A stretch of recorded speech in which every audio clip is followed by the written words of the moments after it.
Namaku Eli. Aku siswi kelas 7 sekolah menengah pertama.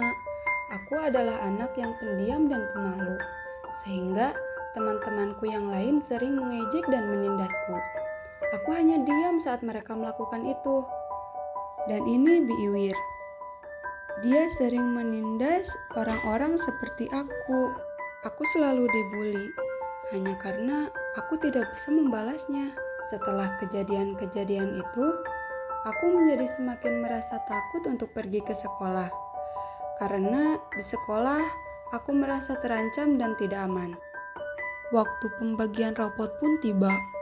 Di sebuah kelas, sudah ramai oleh murid dengan didampingi oleh orang tuanya masing-masing, termasuk Eli.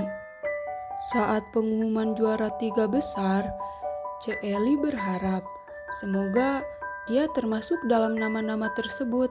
Dan ya, Eli menduduki peringkat pertama. Tapi di sisi lain, Biiwir merasa marah dan kesal kepada Pagi. Kenapa harus dia yang menjadi peringkat pertama? Kenapa bukan aku? Gumamnya dalam hati. Setelah kejadian itu, Biiwir semakin menjadi-jadi untuk menindas Eli karena merasa masih kesal dan tidak terima. Sampai suatu hari, Biiwir melampiaskan amarahnya kepada Eli. Eli diseret saat sedang duduk di bangkunya. Eli merasa kesakitan karena dijambak dan dipukuli oleh Biiwir. Sedangkan teman-teman Biiwir mengawasi kelas itu. Aku benci sama kamu, umpat Biiwir sambil menjambak rambut Eli. Eli menangis sambil memegang rambutnya yang dijambak oleh Biiwir. Aku salah apa, Biiwir? Balasnya sambil terus menangis. Kamu sudah merebut peringkat 1 dari aku, Eli. Aku benci. Teriak Biiwir sambil terus menjambak Eli. Kelas pun sudah ricuh, dan teman-teman yang lain pun tidak berani melerai karena takut oleh Biiwir dan teman-temannya, karena mereka terkenal sering menindas orang-orang. Pak Anon pun menghampiri kelas mereka karena sangat gaduh, dan banyak sekali orang-orang yang berkumpul di sana. Setelah melihat Biiwir dan Eli sedang berkelahi, Pak Anon pun melerai mereka.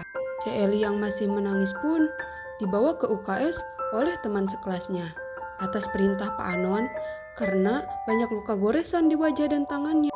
Sedangkan Biiwir dibawa ke ruang guru oleh Pak Anon untuk meminta penjelasannya.